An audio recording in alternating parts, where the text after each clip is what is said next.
Welcome back. ఇక్కడ మరొక వార్త మన ఏటీ పల్స్లో హల్చల్ అయిన వార్తపై మనం చర్చించుకుంటున్నాం.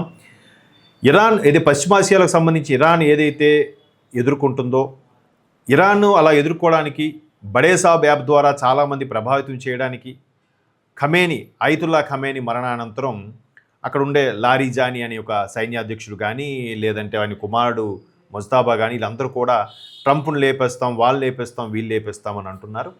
సో ఈరోజు వార్తలో మనం ఎక్కువగా గమనించింది ఏంటంటే, ట్రంప్ని ఎలా అయితే లేపేస్తాం, నెతన్యాహుని చంపేస్తామన్న వాళ్ళే ట్రంప్ బాగానే ఉన్నాడు, నెతన్యాహు కూడా కాఫీతో చీర్స్ చెప్పి కాఫీ కోసం నేను చచ్చిపోతా, దేశం కోసం ప్రాణాలు అర్పిస్తా అని కూడా మాట్లాడారు. ఎవరినైతే చంపుతామని ఛాలెంజ్ చేశారో ఇరాన్ కమాండర్ వాళ్ళు, ఆ ఇద్దరు, ఒకరు దళం సంబంధించిన అధ్యక్షుడు, ఇంకొకరు అక్కడ సైన్యానికి అధ్యక్షుడు, ఇద్దరు కూడా మరణించారు.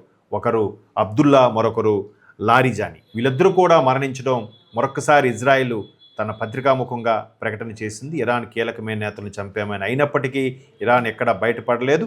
అయితే ఇప్పుడు ఇరాన్ కూడా ప్రకటించింది ఇద్దరిని కోల్పోయామన్నట్టుగా. అయితే ఈ నేపథ్యంలో ఇక్కడ మరొక వార్త హల్చల్ అవుతుంది. అమెరికా మానసికంగా ఇరాన్ని దెబ్బ కొడుతుంది అనే వార్తలు వినిపిస్తున్న నేపథ్యంలో Iran next supreme commander Mojtaba Khamenei స్వలింగ సంపర్కుడు అనే ఒక వార్త అయితే హల్చల్ అవుతుంది. దీంట్లో వాస్తవం ఉందో లేదో తెలియదు. ఎందుకంటే ఆయనకు పెళ్ళయింది, 3 పిల్లలు ఉన్నారు. ఆ ఖమేనీ సమాఖ్య ఏదైతే ఉందో, సమాఖ్య బోర్డు నెక్స్ట్ వారసుడుగా ఈయనే డిసైడ్ చేసింది. మొన్న ఖమేనీ చనిపోయినప్పుడు ఖమేనీతో పాటు ఖమేనీ కోడలు అంటే ముజ్తాబా భార్య కూడా చనిపోయిన వాళ్ళు ఉన్నారు.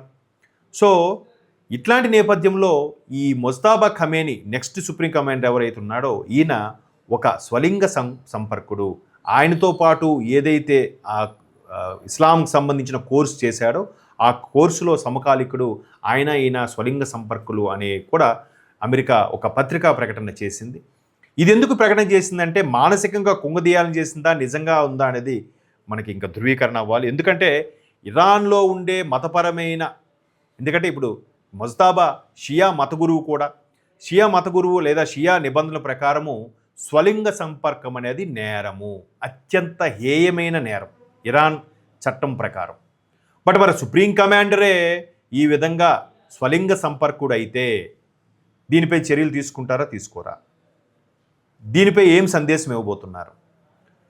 అక్కడ ఏదైతే అయతుల్లా ఖమేనీ చనిపోయారు కాబట్టి ఓకే, ఆయన ఉన్నప్పుడంత వరకు ఈయన కుమారుడుగా ఉన్నాడు, జస్ట్ టీంలో మెంబర్ కాబట్టి ఏం చేసుకున్నా తెలుసుండేది కాకపోవచ్చు.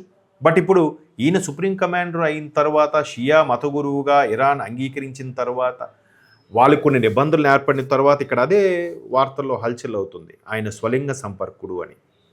బట్ ఇది ఇరాన్ ఎంతవరకు ఖండించలేదు, ఎక్కడా చెప్పలేదు. అలా అని అమెరికా చేసిన దానికి ఘాటుగా వ్యాఖ్యానించను లేదు. ఒక విధంగా వాస్తవమా లేదా అమెరికా ఎత్తుగడలో ఇది ఒక భాగమా అనేది కూడా ఉంది. ఎందుకంటే మొన్న ట్రంప్ ఛానల్ ట్రూత్లో కూడా ఈ విషయంను ప్రస్తావించినప్పుడు అక్కడ ఆ వార్తలో వచ్చిన సమాచారం ఏంటంటే, ముజ్తాబా ఖమేనీ కూడా స్వలింగ సంపర్కుడు అని తెలియగానే ట్రంప్ బిగ్గరగా ఒక నవ్వు నవ్వి, అవునా వీళ్ళ మనతో యుద్ధం చేసేది ఎట్లాంటి వాళ్ళ అన్నట్టుగా హేళనగా నవ్వారనేది కూడా ఆ వార్త సారాంశం. చూద్దాం మరి. దీనిపై ఇరాన్ ఇప్పటికే భారీగా నష్టపోయింది, కీలకమైన వ్యక్తులను కోల్పోతుంది, దానిపై ప్రతిఘటిస్తోంది. మరోవైపు ఇజ్రాయెల్పై దాడులు చేస్తోంది, మిత్ర దేశాలైన గల్ఫ్ దేశాలపై కూడా దాడులు చేస్తోంది. సో అన్నిట్లో కూడా ఒంటరైపోయింది, భారీగా ప్రాణ ఆస్తి నష్టం. మరికొద్ది రోజులు, ఇప్పటికే యుద్ధం ప్రారంభమై 18 రోజులైన నేపథ్యంలో ఇంకా ఇలాగే కొనసాగితే మ్యాప్లో ఇరాన్ అనే దేశం ఉండడమే కష్టం. ఎందుకంటే వాళ్ళ దీవి ఖర్గ్ కూడా అమెరికా చెప్పు చేతుల్లోకి వెళ్ళిపోయింది. వాళ్ళ కమర్షియల్ స్పేస్ ఏదైతే ఉందో, కమర్షియల్ ల్యాండ్, ఆ దీవి మనకి